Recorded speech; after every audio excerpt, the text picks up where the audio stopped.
falar um pouquinho sobre direito trabalhista? Vamos falar sobre desvio e acúmulo de função. E para isso, estamos recebendo o advogado trabalhista, o doutor Alexandro Batista da Costa. Esse é o canal Quest Interativo e eu sou Elaine Abrami.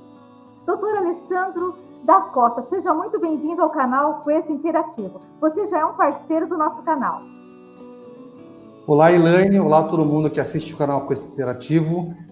Como vocês bem sabem, eu sou Alexandre Costa, sou advogado trabalhista. Eu sou sócio do escritório Costa Leite Piscinim. Nosso escritório é aqui no interior da cidade de Salto. Bom, nós estamos aqui já na segunda vez, né? Já no segundo tema, e só tenho a agradecer. Muito obrigado pelo convite novamente. Doutor Alexandre, eu quero dizer que para nós é motivo de muita alegria e de muita honra poder contar com essa parceria do seu escritório, dos seus companheiros. Muito obrigado mesmo, porque vocês sempre nos receberam, nos atenderam prontamente. Muito obrigada. Nós que agradecemos, até porque a gente entende que o direito ele foi feito para ser partilhado, né? As pessoas elas deveriam conhecer cada vez mais os seus direitos para serem cada vez menos lesadas. Verdade, é isso mesmo. Então vamos falar um pouquinho aí sobre desvio de função. Conta pra gente o que é desvio de função e o que é acúmulo de função. Bom, vamos lá. Normalmente as pessoas elas acabam confundindo, né, o desvio de função com o acúmulo de função, embora eles sejam institutos diferentes. O acúmulo de função é quando o empregado ele faz a atividade para a qual ele foi contratado, porém o empregador acaba pedindo para que ele faça outras atividades as quais não fazem parte do contrato de trabalho. E já no desvio de função, o empregado, no caso, ele deixa de fazer a atividade para a qual ele foi contratado e acaba fazendo outra. No caso, normalmente, no desvio de função, ele sempre vai fazer uma atividade que ele ganharia mais, né? Então, e ele acaba recebendo menos. Então, ou seja, ele está numa atividade que a remuneração é menor, porém ele está exercendo a função de uma atividade que é maior, o salário, sem ser remunerado por isso. E no acúmulo de função, ele está fazendo mais uma outra função que não tem nada a ver, né, que não condiz com as funções para a qual ele foi contratado, sem ser remunerado por isso. Entendi. E também pode ser ao contrário, a pessoa ela foi aí contratada para assumir aí uma determinada função mais elevada e pode depois pegar ele e colocar numa função mais baixa, mas até ganhando a mesma coisa. Isso pode acontecer? Sim, pode acontecer também. Isso, inclusive, muitas vezes é passível até de outra questão que é passível de dano moral também, né? Então, por exemplo, às vezes, lógico que todas as profissões, né, ela tem o seu valor, mas às vezes o empregador, por birra, por não gostar mais do empregado ou por algum outro motivo, ele acaba colocando ele em funções que não tem nada a ver com o cargo para o qual ele foi contratado, muitas vezes em funções degradantes. A gente teve um caso aqui na nossa cidade de Salto, que, no caso, o poder público, né? Embora a gente aqui na cidade de Salto, nós não somos estatutários, nós somos seletistas, mas a pessoa não deixa de ser funcionário público, servidor no caso. Tá.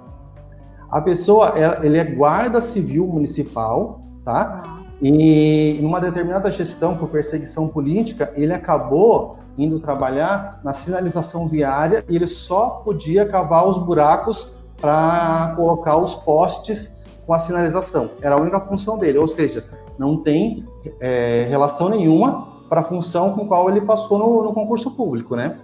Entendi. Nesse caso, é até passível de ingressar com uma ação por danos morais. Além aí dessa ação aí de desvio de função e acúmulo de função também. Sim, exatamente. Essa lei trabalhista, ela vale tanto para a empresa privada e para a empresa também pública ou não? É a Sim, mesma lei? Desde que todos sejam regidos pela CLT, né? Entendi. Doutor Alexandre, conta pra gente agora como se prova o desvio ou acúmulo de função num determinado trabalho. Bom, tanto o acúmulo como o desvio de função, ele tem que ser provado por prova documental, ou seja, o contrato de trabalho, que lá demonstra a função para a qual o empregado foi contratado, né?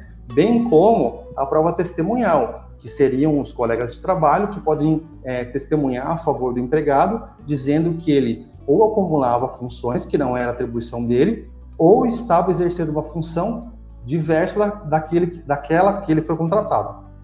Entendi. Um e-mail, uma mensagem de WhatsApp, isso vale como prova? Sim, hoje a Justiça ela entende que mensagens de aplicativo de celular, bem como mensagens de e-mail, servem como prova, sim. Legal. Agora conta pra gente, o que a empresa não pode exigir de um funcionário? Bom, a empresa nunca pode exigir do funcionário que ele faça funções, né, ou exerça atribuições que sejam alheias ao seu contrato de trabalho. Ou seja, se não tem relação nenhuma com o contrato de trabalho dele, ele não precisa fazer, e nem deve. Agora, o que deve frisar, Elaine, é que assim, algumas coisas, elas vamos dizer assim, se estendem um pouco à função para a qual a pessoa foi contratada. Um exemplo, se a pessoa ela foi contratada para ser atendente de padaria, uma hipótese. Se ela passa o pano no balcão, se ela organiza o setor dela, ainda está dentro das funções para a qual ela foi contratada, embora ela seja contratada como balconista. No entanto, se o empregador pede para ela limpar todo o estabelecimento comercial, bem como o banheiro, por exemplo, e essa outra função, ela é constante, né? Não é de vez em quando, ela faz rotineiramente, aí sim pode se enquadrar como tanto o desvio, se a pessoa só faz essa outra atividade, ou o acúmulo de função, se ela continua exercendo a função de atendente, de balconista, e porém ela tem que fazer toda uma faxina, limpar o banheiro e tudo mais. Sim, entendi. Aí já dá o acúmulo de função. Sim, porque daí ela já está realizando uma função alheia à função para a qual ela foi contratada. Certo. Falando agora sobre acúmulo de função, qual é o percentual a ser pago por esse trabalho? Então, suponhamos que ele acumulou essa função, qual que é o percentual que é pago? Então, normalmente, como sempre a gente fala no direito, depende. Depende de quantas funções essa pessoa ela tá acumulando. Você quer um exemplo disso? Vamos dar um exemplo assim, extremamente hipotético, né? Mas só para ilustrar que uma pessoa ela pode acumular mais de uma função. Vamos pensar numa pessoa que foi contratada para ser atendente numa pizzaria, né? Então a função dela é tirar os pedidos e, no máximo, entregar a pizza depois de pronta para o cliente. Se ela tiver que fazer, além dessa função, ela tiver que ir para a cozinha, esticar a massa da pizza, por exemplo, ela está fazendo outra função. Ela está fazendo a função de auxiliar de pizzaiolo. E se numa eventualidade, depois ela tiver que entregar essa pizza, ela está acumulando duas funções. Porque ela está sendo auxiliar de pizzaiolo, né? E ela está sendo a entregadora, vamos dizer assim. Ela vai ter que entregar a pizza na casa do cliente. Então, quanto mais funções a pessoa acumular, maior vai ser o percentual a ser pedido na justiça. Entendi. Mas isso também, uma pessoa que está atendendo, que é um atendente de uma padaria, como a gente falou, ela atender um telefone não é acúmulo de função, porque faz parte também dela estar atendendo um telefone para pegar um pedido, certo? Sim, exatamente. Normalmente, a gente sempre olha as atividades no CBO, que é o Cadastro Brasileiro de Ocupações. Ali descreve todas as atividades de cada função. Então, no caso de uma atendente de pizzaria, ela também tem que atender tanto pessoalmente, né, como as vendas por telefone. E hoje em dia até por WhatsApp também, né, que são feitos os pedidos. Então, ou pelo site, né, também. Ou pelo site. Então, assim, são questões que acabam conversando, que não fogem da atribuição da funcionária. Então, isso não é acúmulo de função e nem desvio de função. Não seria. Vamos falar uma coisa.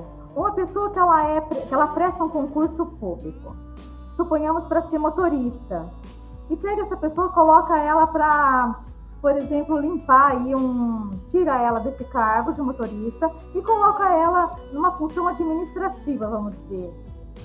Isso é desvio de função? Sim, é desvio de função, porque, como a gente falou no Cadastro Brasileiro de Ocupações, são atividades totalmente distintas, né? Porque o motorista, ele vai dirigir, se ele for funcionário público, ele vai dirigir um caminhão, um veículo, uma ambulância, seja o que for, mas ele vai estar atrás de um volante. Agora, se ele está para fazer função administrativa, é uma atividade totalmente diversa da qual ele foi contratado. Doutor Alexandre, conta pra gente então, qual é o percentual a ser pago no acúmulo de função? Quanto esse funcionário vai estar recebendo a mais por estar aí acumulando duas atividades? Bom, em regra, pede-se 20%, né, a mais por cada mês trabalhado em funções cumulativas do salário que a pessoa recebe. Então tá, então nós sabemos então que há uma possibilidade aí de estar acumulando as funções. Sim. Até quantas funções? Isso é legal, isso? Suponhamos que eu faça um acordo com o funcionário e falo assim, olha, você vai fazer isso e mais isso, eu te pago 20%. Isso é normal ou não? Sim. Eu posso fazer isso dentro da lei, né? Sim, o que não pode, né, é ter uma alteração no contrato de trabalho sem que haja ganho para o trabalhador, né? Isso em hipótese alguma. Agora, se existe uma alteração no contrato de trabalho com a anuência do empregador e ele é remunerado por isso, aí tudo bem. Entendi. Doutor Alexandre, então nós sabemos então que há possibilidade aí de acumular mais de uma função, né? É isso aí. Sim, existe a possibilidade. Ok. Doutor Alexandre, conta pra gente agora. Se o empregador coagir o empregado para que ele exerça a função além do que foi contratado, o que o empregado deve fazer? Bom, normalmente, quando o funcionário ele realiza mais de uma função daquela que ele foi contratado, ou se ele não está exercendo a função, está exercendo uma função diversa, em regra é contra a vontade dele, em regra ele está sendo coagido, né? O que o trabalhador pode fazer é entrar com uma ação judicial, né? E por ser uma falta grave do empregador, ele pode pedir até uma rescisão indireta, que é a despedida feita pelo empregado, vamos dizer assim. Entendi. Então ele tem esse benefício, né? Sim, tem esse mecanismo, isso. Tá. Não é um benefício, na verdade é um mecanismo, como você falou, isso. né? Exatamente. Por isso que é muito importante a gente saber os nossos direitos, né? Tanto o empregado quanto o empregador, né? Sim, muitas vezes acontece também, aqui no escritório a gente advoga tanto para o reclamante, né, como para o reclamado, que regra tanto para o empregado como para o empregador, e muitas vezes a gente vê que as ações trabalhistas, elas ocorrem não por má fé só do empregador, mas sim também por desconhecimento da legislação. A gente teve aqui um caso de um motorista que ele trabalhava menos de 8 horas por dia, né? Só que ele trabalhava, às vezes, até a meia-noite e no dia seguinte ele entrava às 5 horas da manhã. E mesmo assim ele trabalhava menos de 8 horas por dia. E a empregadora achava que ele tinha horas a pagar, devendo horas ainda para a empresa. Só que, na verdade, da hora que o empregador termina a jornada de trabalho dele até a hora que ele começa a próxima jornada de trabalho, tem que ter um intervalo mínimo de 11 horas. E se as 11 horas não são respeitadas, por exemplo, se ele ficou 8 horas, essas 3 horas que ele deveria ficar descansando, a empresa vai ter que pagar 1 hora extra. Então, e no entanto, a empregadora ela achava que ela estava certa, porque ele trabalhava menos de 8 horas. Só que ele não respeitava o intervalo que chama intervalo intra-jornada, que é o intervalo entre uma jornada e outra. A hora que termina um trabalho e a hora que você começa no outro dia. Às vezes dava 5 horas de diferença. Ou seja, puro desconhecimento do empregador. Doutor Alexandre, tem uma dúvida agora. A pessoa que acumulou uma função aí, ela tem todos os direitos também? Ele acumula também aí, 1 hora extra, um adicional noturno e outros benefícios ou não? Não. No caso, eventualmente não acumularia. Não teria 2 horas de almoço, não teria dois recolhimentos de FGTS, 2 13º, não teria. Tá certo. Bom, o mais importante é um empregador, porque o empregador hoje tem muito medo de contratar, de fazer um contrato de trabalho. Isso até mesmo por uma questão aí tributária, também como tem medo também dessas reclamações trabalhistas. Então, o que é bem importante, você, antes de você contratar, saber quais são os deveres e os direitos, e assim também o empregado também saber os seus deveres e direitos. E sempre aí confiar num bom contador, num bom advogado, para se informar, porque eu acho que a informação é tudo, né? Sim, com certeza, que a gente sempre fala. Hoje em dia, né, é muito difícil empreender, principalmente no nosso país, devido à carga tributária ser bem elevada, mas o que a gente sempre fala é que o importante de ter um negócio é sempre ter uma assessoria, seja contábil, seja jurídica, porque as ações trabalhistas, elas consomem bastante da questão financeira da empresa, se ela não é bem assessorada. Se ela não é organizada, exatamente. Tem que ter uma boa assessoria, é verdade. Doutor Alexandre, você aí é um especialista em direito trabalhista. Conta pra gente, nesse meio de reclamação trabalhista, o que é mais pedido? O que tem mais de reclamação trabalhista? Olha, o leque de pedido nas reclamações trabalhistas ele é bem extenso, né? Então ele é bem variado, mas eu acho que assim, o número 1 é a falta de registro, é a falta de anotação na carteira de trabalho. Muitas pessoas contratam, daí eles pensam assim, não vou fazer um contrato temporário, não vou fazer nenhum tipo de contrato e vou deixar a pessoa aí. Se eu gostar, eu contrato, se não gostar, eu já dispenso. Só que a pessoa ela já tem que entrar no trabalho já com um contrato, ainda que seja de experiência. Entendi. Bom, nós estamos aí chegando já no final do ano e nós esperamos aí que muitas pessoas sejam contratadas, né? E a gente poderia falar aí numa próxima entrevista sobre contrato temporário. O que você acha? Sim, podemos sim. Estamos à disposição. Bem bacana. Bom, doutor Alexandre, mais uma vez eu quero te agradecer. Eu gostaria agora que você deixasse aí as suas considerações finais e também os seus contatos. Bom, na verdade, só queria agradecer mais uma vez em meu nome, em nome do escritório Costa Leite Piscinim. E para quem quiser mais informações, pode seguir a gente nas redes sociais, Facebook, Instagram, Costa Leite Piscinim, Sociedade de Advogados. Doutor Alexandre, mais uma vez eu quero estar te agradecendo. Vocês são realmente parceiros do canal Quest Interativo. E como a gente fala, a informação é tudo. E assim, muito, assim, tudo que a gente vai fazer aqui no canal, sempre aí nós estamos aí te perguntando, né? Nós estamos nos informando com você, posso fazer isso, não posso fazer aquilo. E assim, eu te agradeço por essa assessoria que vocês nos dão ao canal Quest Interativo. Para nós é muito importante isso, porque tudo que a gente quer fazer é certo, a gente quer seguir diante da lei direitinho, então por isso a gente sempre se informa. E como a gente fala, a informação é tudo. E nada como a gente procurar aí os especialistas, os pesquisadores, os doutores, os advogados, que estão aí para isso. Eu te agradeço imensamente pela parceria do canal Quest Interativo, viu? Eu que agradeço mais uma vez pelo convite. Muito obrigado. Tá bom, um forte abraço. Eu quero pedir a você que ainda não se inscreveu no canal, que você se inscreva no canal, também que compartilhe esse vídeo com seus amigos de WhatsApp e também em suas redes sociais. Doutor Alexandre, um forte abraço a você e a todos a sua equipe, na verdade aos seus sócios. Um abraço para vocês. Até mais. Tchau, tchau. Tchau.